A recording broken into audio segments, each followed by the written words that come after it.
Ô Marie conçue sans péché,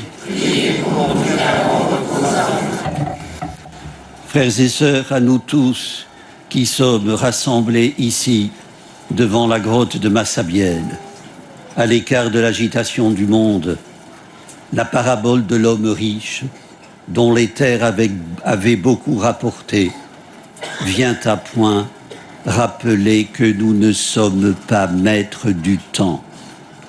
Les nombreux malades venus comme nous, avec nous, prier Marie et Sainte Bernadette, présenter leurs souffrances, nous font prendre la mesure du dérisoire, nous mettent face à notre précarité.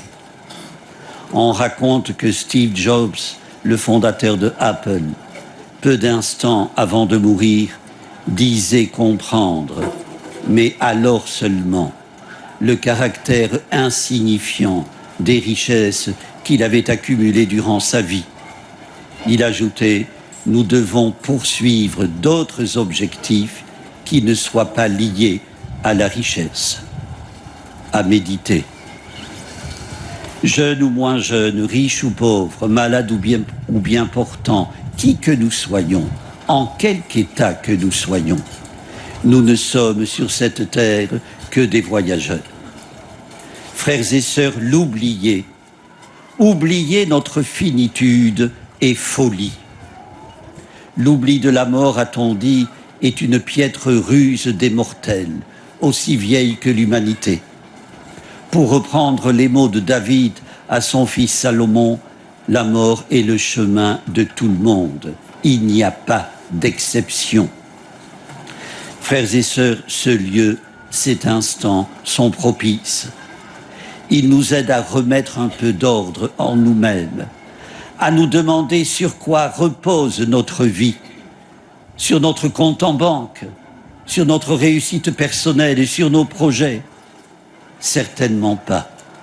Mais il n'est jamais trop tard pour acquérir un peu de sagesse, pour remettre en cause de fâcheuses habitudes dont notre liberté et notre dignité ne sont pas exemptes.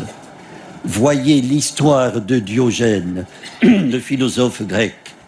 Il était en train de souper d'un frugal repas de lentilles quand il fut interpellé par Aristippe, un autre philosophe qui, lui, menait une existence opulente à la cour du roi. Avec dédain, il dit à Diogène, « Si tu apprenais à ramper devant le roi, tu pourrais avoir autre chose que des lentilles pour ton souper. » À quoi Diogène rétorqua, « Si tu avais appris à te contenter de lentilles, tu n'aurais pas besoin de ramper devant le roi. » À qui il est difficile de se préserver d'un attachement excessif, sinon exclusif, aux biens de la terre. C'est pourtant à renoncer à cet attachement que Jésus nous invite. Gardez-vous bien de toute avidité, car la vie de quelqu'un, même dans l'abondance, ne dépend pas de ce qu'il possède. Une adresse à la foule, c'est-à-dire à nous tous.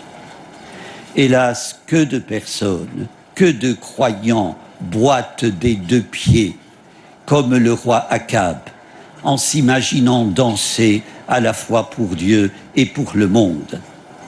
Frères et sœurs, l'avidité, ce désir insatiable, ravageur, de gagner de l'argent, de faire argent de tout à tout prix. L'avidité emmure, enivre. La soif de posséder est une idolâtrie, écrit Paul aux Colossiens. Prenons garde de n'avoir d'autre horizon que celui d'un grenier bien rempli. La soif d'argent, jamais apaisée, détruit une vie et laisse spirituellement mutilée. Oui, frères et sœurs, ne clochons pas comme des insensés. Les propos du sage, réfléchissant sur le sens de la vie, vanité des vanités, tout est vanité, c'est la première lecture de ce dimanche. Ces propos ont traversé les âges. Le nôtre l'oublie. l'auteur de l'archipel du Goulag, Alexandre Solzhenitsyn, en faisait la remarque à Philippe de Villiers. Toutes vos élites ont perdu le sens des valeurs supérieures, lui dit-il. Elles ont oublié que le premier droit de l'homme, c'est le droit de ne pas encombrer son âme avec des futilités. Ne pas encombrer son âme avec des futilités.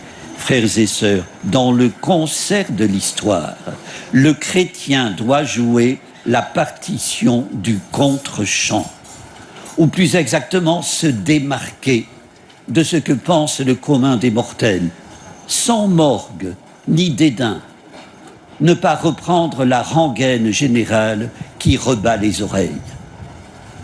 Frères et sœurs, joignons notre prière à celle du psalmiste. Seigneur, apprends-nous la vraie mesure de nos jours, que nos cœurs pénètrent la sagesse. Suivons le conseil de Paul et recherchons les réalités d'en haut.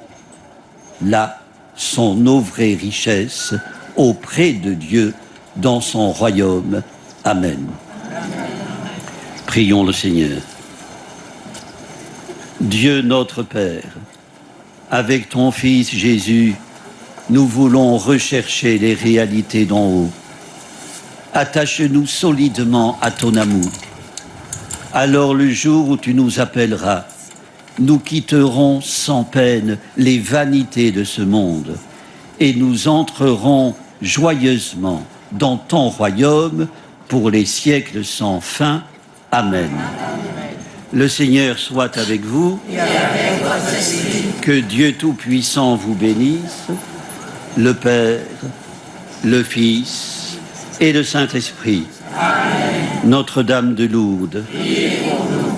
Saint Jean-Marie Vianney, priez pour nous. Sainte Bernadette, priez